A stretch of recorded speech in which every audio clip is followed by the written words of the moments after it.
Well, we move on to LSU, going to a extremely tough environment to play in, one that I both experienced as a player and a lot of times as a coach. Got an incredible environment. The fan base is really second to none in their atmosphere they create from the time you pull in on the buses to playing in the stadium. It's an awesome opportunity for the team to play on the national stage. It's an opportunity for a lot of our guys to play in a venue that a lot of Georgia players never got a chance to play in, and some in the future won't get an opportunity to play in. So that part's good. They got a really good football team. I think Coach Ogeron has instilled a lot of toughness in their program. They play extremely physical. The game, Saturday with Florida was extremely physical, a lot of big hits, a lot of contact. It's just the way the SEC is, and you don't get weeks off in the SEC, and it's an extremely tough place to play. I think you saw that last week with the teams that played on the road in our conference, and we're on the road this week. So good thing you've been on the road twice in our conference, but we're playing a really, really good football team this week in LSU. To update you on injuries, I'm sure everybody's wanting to know about Solomon. Solomon has a mild MCL sprain. We think he's going to be able to practice today. So we're hopeful that he gets to play, but I won't really know until I see how he does today. He's been able to run on the treadmill and do some exercise stuff, but was not as significant as we thought at the beginning. That's really it. Tay Wyatt will be hopefully able to practice today, but I don't know. We'll see. He was able to run over the weekend. With that, I'll open it up. Kirby, before the season and even since the season started, Coach O has said he wants more spread components to his offense. From what you've seen of them, do they have more spread look that they traditionally have? Yeah, it's hard for me to say traditionally because there was a brief, 2-3 years where we didn't play them. I didn't play them here, so I don't really know what they were as much when they had Matt Canada. I didn't get to see a lot of that tape. We've seen some of it getting ready for them, but obviously they're a little bit different now. They have some signs of being the old, really physical LSU, come downhill, hit you right in the mouth. They run power, counter, lead. I mean, they do all the full offense. They also have the spread elements, and I think their quarterback does a tremendous job with that. He's a really good athlete. He runs the ball well. They were able to run quarterback runs with him. You can tell that from his transition from Ohio State. He's been able to run the ball. So they have more spread elements, yes, but they still have the traditional hit you in the mouth offense. Coach, you referenced playing out there in 1998. You had a pretty good individual game. Are you the type of guy, do you remember a lot of your specific games as a good while ago, but what are your memories of playing there years ago? Quincy and Champ both playing well, and great atmosphere, incredible atmosphere. Of course, I got to coach there a year, so I got to experience that atmosphere there at home, and they got a great fan base. Kirby, how tested do you think your team is, and do you think this game or the stretch of games coming up will show more about how good this team is?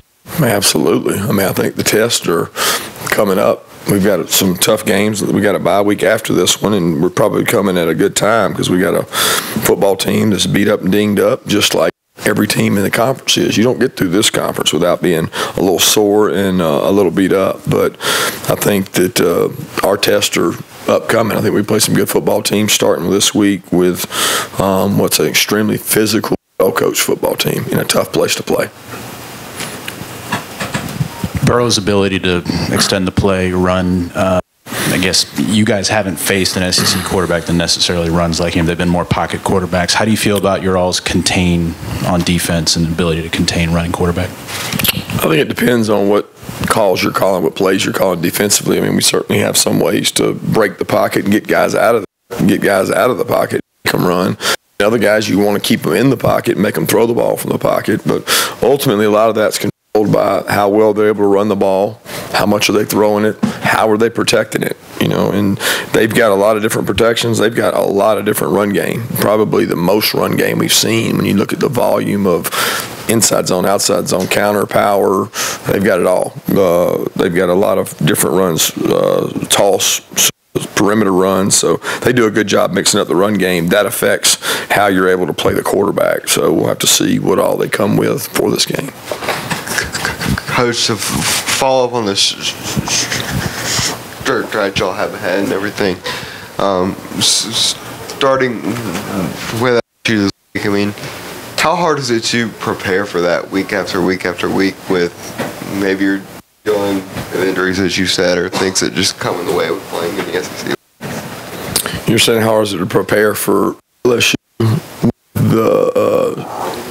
I'm saying it in terms of how tough this next stretch of games is.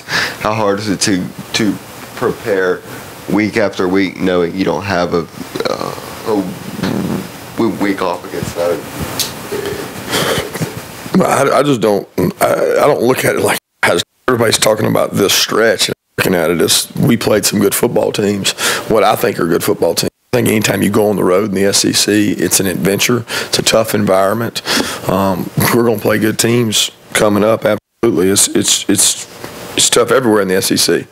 Go talk to Tennessee and ask them the road they're dealing with. Go talk to LSU. They just played Florida. I mean, there's no time to cry. Nobody wants to hear that. I mean, you got to get ready to go play, and that's when you come to the SEC is you want the gauntlet of challenge teams, unbelievable atmospheres on the road, and that's what the SEC football is about. So our team's got to prepare for that.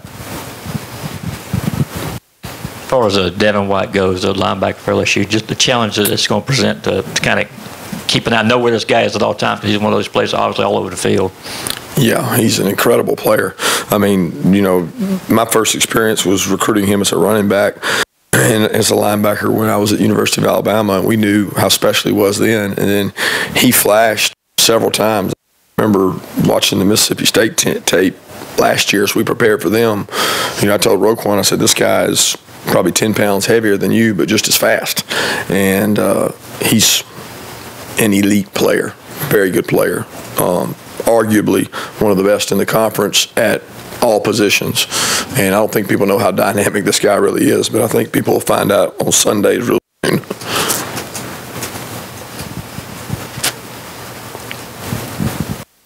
Kirby, in terms of running the ball, you know, is LSU the most physical teams you've seen this season? And, you know, how do you feel your front seven is prepared to take on that challenge this Saturday? They better knuckle up because it's going to be physical, tough, hard-nosed football team. They have a big offensive line. They've got big fullbacks. They've got big tight ends. They've got big backs. They got big people, and that's the way LSU's built. They're a physical, tough. I mean, they're across the board now. When you look at their wideouts are huge. They've got big, athletic wide, and they've always been that way. I mean, that's the tradition at LSU to have really good wideouts and be physical and tough, and that's really who they are. So as far as the questions that our defensive line or our defense has, the answer this week for sure when we're out there to play these guys. Kirby, what were your memories of being an assistant coach at LSU in 2004? You came from being a grad assistant at Florida State, and the dynamics of that coaching staff and your growth as a coach that year. It was an incredible place to coach and recruit. I can remember going to my areas within the state and very well received. You're really the only major university there in the state within the SEC. So when you go out recruiting, it's not really recruiting as much as it is figuring out who the best players are and go get them. The atmosphere, like I talked about, I think all their sports teams are incredible, and Baton Rouge was a great place at the time when I was living there. It was a great place to be and enjoyed it a lot. Got really good memories of a great staff, and being a young coach on that staff was very influential on me to be around guys like Jimbo and Will and obviously Coach Saban and Derek, and there was a lot of good coaches on that staff. So it was a good experience for me. Kind of adding on to that, what are some of the extra emotions that come down on the side when you're coaching against a team that you previously coached for? I'd say that there's extra emotions about it. I mean, the emotions come from you want your team to play as well as they can. For us, it's a game, and regardless of who it's against, that never factors in. For me, it doesn't. I'm personally trying to get our team ready to play. None of these kids care that I coach there. That has no effect on them. So I don't think that has a bearing on the game. Last year, obviously the fan base showed up at Notre Dame and everywhere. And when you play at some place like, as wild as LSU, how important is that for, them to show up, try to level out the atmosphere a little more? Yeah, I don't know if level out's the right word. I mean, it's they're not going to be giving away home tickets. I can promise you that. So our fan base travels. They've been very passionate. I'm sure we'll have a lot of fans there that may not have tickets that are trying to go, and I think that shows the passion and energy we have within our fan base, and that's incredible. But when you line up out there between the lines, at the end of the day, it's 11 on 11, and that's what we got to keep it about. They've got tremendous fans. It's one of the loudest places in the country to play, but I don't think our fans will be able to help us when we get into those lines. Coach, you've been, I guess I don't know, careful is the right word, but using Justin Fields on the road environments, he's been a little bit more limited in snaps. Is that just by circumstance, or has that been mindful of the road environments, like you just mentioned, the noise at LSU? No, I don't think that has anything to do with it. Justin handles the offense and the communication really well. I think it's been more the fact that's been the last 2 weeks we've been at home, so it's more recent memory than anything else. And if he's the right guy to play and he's the right guy to get in there in situations and do things, he continues to grow as a player. He gives us an element that we don't have, and he's certainly done a good job with the snaps he's gotten. Kirby, I know you addressed the tight ends after the game the other day, but when you have games where tight ends catch a whole bunch of balls and then games where they don't, yet you have a ton of total offense either way, is that strictly what the defense is giving you? I mean, is that entirely what that's kind of based upon? Sometimes it is. Sometimes it's based on protection, because when the tight ends are out in the passing game, they're not in the protection, and a lot of it has to do with our ability to protect the passer, our ability to run the ball and play action. A lot of the catches the tight ends get come off play action. There's a lot of factors that go into that I don't think some people acknowledge. They think it's just about throwing the ball to the tight ends. There's a lot more to it than that. Kirby, what have you guys seen on film from Greedy Williams that makes him such a talented player? And are there any similarities maybe between him and Andre that could help your receivers prepare for going against him?